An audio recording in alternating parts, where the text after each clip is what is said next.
జ్ఞాపకానికి నిలువెత్తు సాక్ష్యంగా ఈ రోజు ఆయన ఒక విగ్రహాన్ని మనం ఆవిష్కరించుకున్నాం.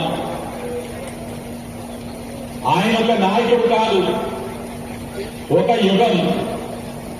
కేవలం ప్రధానమంత్రిగానే కాదు, ఒక కవిగా, ఒక వక్తగా, ఒక దూరదృష్టి గల రాజ నీతిగా, దేశాన్ని కలిపే నేతగా, రాజకీయాల్లో ఉన్న రాజకీయాలకు అతీతంగా గౌరవం పొందిన అరుదైన వ్యక్తిత్వం కలిగిన వ్యక్తి అటల్ బిహారీ వాజ్పేయి గారు.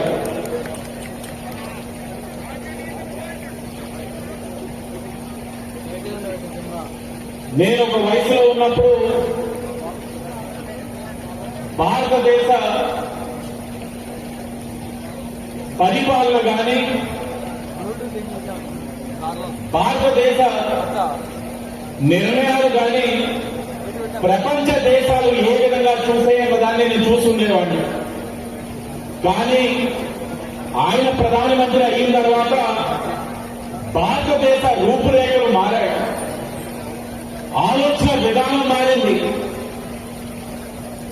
భారతదేశం యొక్క శక్తి ఏంటన్నది ప్రపంచ దేశాలకి తెలిసే విధంగా అనేకమైన నిర్ణయాలు తీసుకున్నారు.